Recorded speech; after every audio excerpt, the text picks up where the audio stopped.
lot of trouble, and if you don't help me out, we're all gonna die. By the time I was 18, I started doing heroin. I fell in love the moment I saw him. So, what's your name? Crystal Rivera Rodriguez. Christine Rivera Rodriguez? Crystal. Crystal? Okay. So, Crystal, how old are you? And I'm sorry for asking a woman her age. I'm 42, I don't mind. 42? Okay. And where are you from? Originally, I'm from Puerto Rico, but I was raised in North Jersey, Passaic, New Jersey. Okay, what part of Puerto Rico? Humacao, Puerto Rico. One more time? Humacao, Puerto Rico. Okay. All right. And at what age did you come to Jersey? I was 6 months old. Oh, okay. And growing up, did you grow up in a one-parent home too? Were both your parents in the house? No, I had my mom, but she was a working mom, so my grandparents raised me. Okay. And was it just you? No, or did you have siblings also? It was me, my sister, my 2 cousins, my grandfather, my grandmother, and my uncle in the house. So a lot of family in the house. Did you ever have to deal with, was there any addiction or? My mother was an addict.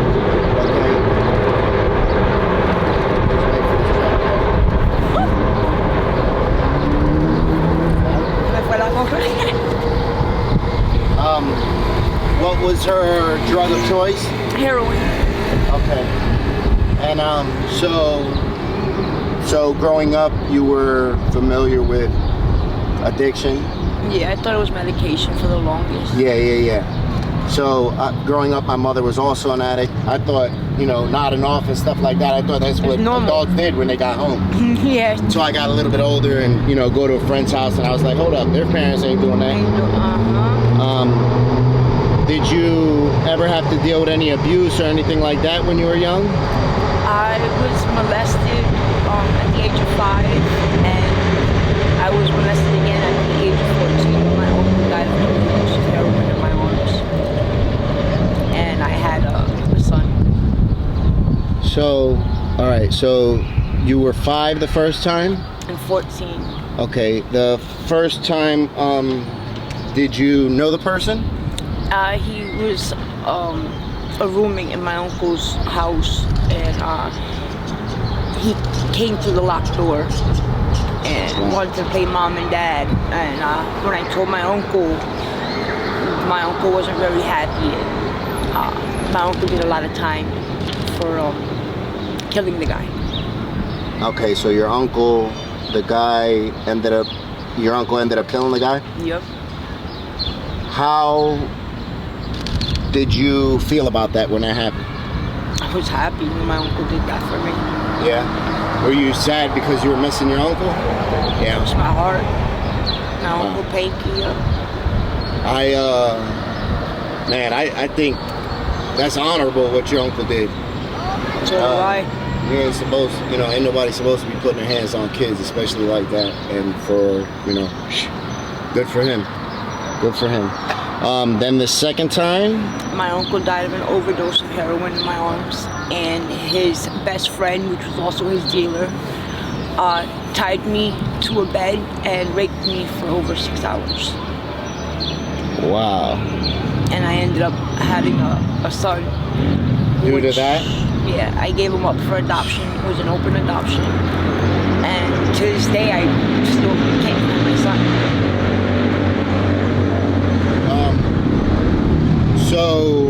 So this was your uncle's friend. You knew him. He was a friend of the family also? Yeah, he was. Wow. And then he ends up doing that, tying you. How did he let you go, or were you able to get away, or how did? I was able to get away only because he told me to tell my mother that I was getting raped, but my mom owed him a lot of money for her drugs, so I think I was paid off. Do you think your mom was in on it? Yep, I know she was, because when I went to put him in jail, she made it as a statutory rape. And it wasn't a statutory rape. Yeah. So how long did it take you to figure out that your mom was involved with you being assaulted by that guy? When I realized that she owed a lot of money to a lot of drug dealers, and I was usually the payoff. My mother used to prostitute me. Okay, so this is something that happened numerous times? Yes. How old were you the first time it happened?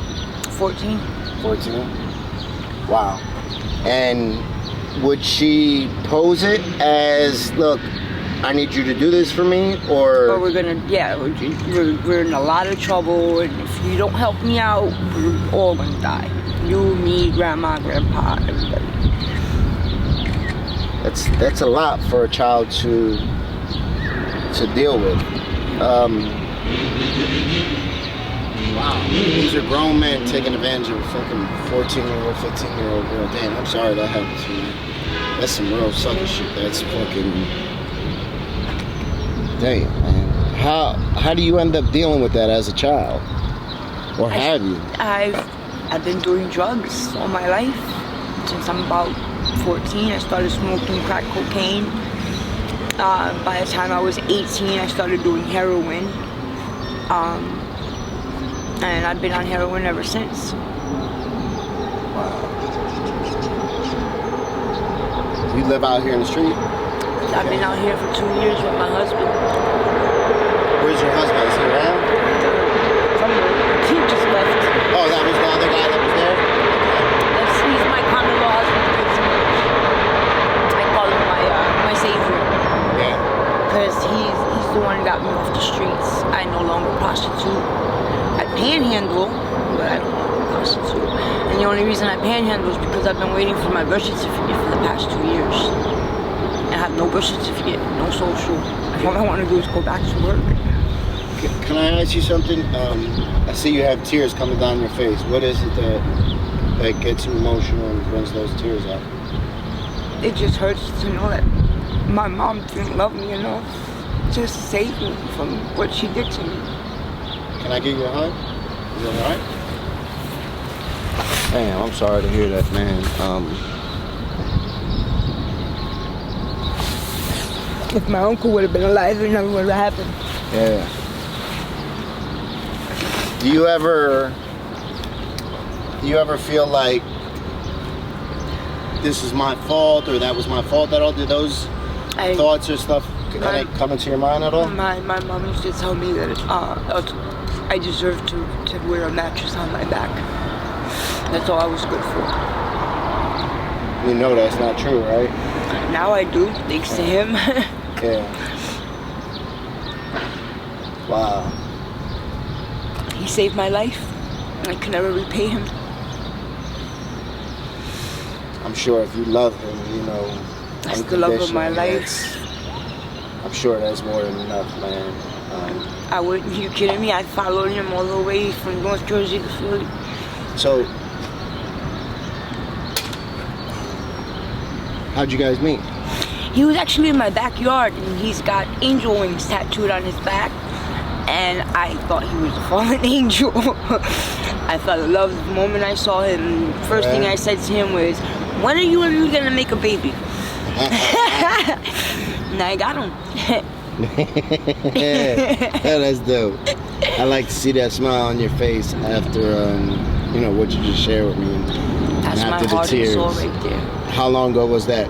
13 years. October 13th will be 14 years. So you guys are together every day? Yep. He never leaves my side, I never leave his side. Like, that's my heart right there. Like, he's my everything. Wow, that's dope. So, and how long have you guys been together? October 13th will be 14 years. 14. That's a long time, too. Yep. He was a baby when I met him. How old is he? 35. Okay, so he's better than you. And where do you guys stay at? We stay on the train tracks by Westmoreland. Okay. Are you guys safe there? Yeah, pretty safe. Okay. I mean, he's a pretty good construction worker. So he made a nice little hut for us. Yeah. and he comes from a good family. Like, it pains me to see him in his addiction because he deserves better, so much better. Yeah, right. Sometimes I think that's a big problem that we have as addicts. Sometimes we could be the fucking best person in the world and we don't see it in ourselves. Other people see it though, you know, and we ourselves don't always see it.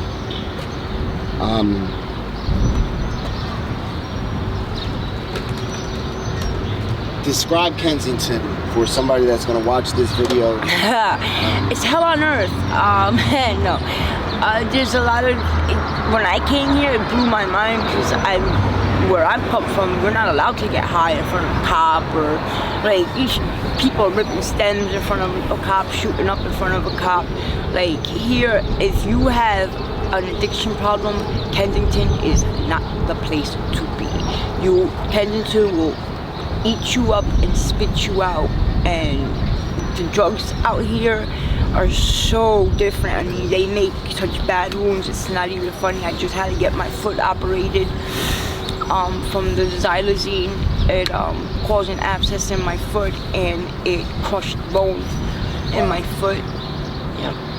And they wanted to actually, if that wouldn't have worked, they would have had to amputate my foot. So now how does that, or what does that make you feel knowing that this is, you know, the situation, you just had surgery, you know, you see people every day with their skin literally falling off, rotting, Literally, but we still bear continue marks. to get high, right? It's crazy, isn't it? I've seen people die out here, like literally, like it's I've never like this. It's bad out here, really bad. But it's such a beautiful place too. Yeah. Like it has so much history. The buildings, like it's such a beautiful place. It's a beautiful place. It definitely is. But I agree with that. drugs here, that's what makes it a really good place. Yeah, I agree with that. If you were offered like a program, would you take it? That's me and my husband are trying. Well, I want to get into a methadone program because Suboxone, because of my habit, I can't stay sick long enough. I see what you're saying. Yeah. Yep. So, okay, so. So yeah, so I'm trying to get that in the works.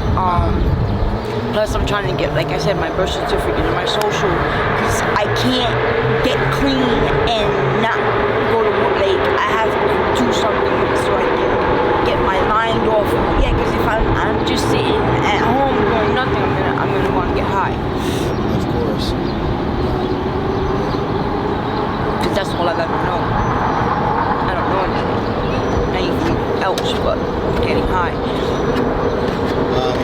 Do you have any questions for me? You seem like a cool guy, and I love your shirt. Thank you. And I'm on that thing. Keep it up. Here you are. I thank you for taking the time to speak to me, man. And I'm sorry you had to go through this shit at such a young age. That's, you know, nobody should go through that, no matter the age, no matter the situation they grow up in, especially from their mother. You know, the person that's supposed to protect you and make sure you're all right. I'm sorry. That's okay, because she's gonna get hers calm as a bitch. Is she still alive? I found out that she was. I thought she was dead. I haven't spoken to her in years. Yeah. I was praying to God she was dead. That's like, that woman is devil incarnate. Yeah. Well, I thank you very much, sister. And I hope the rest of the day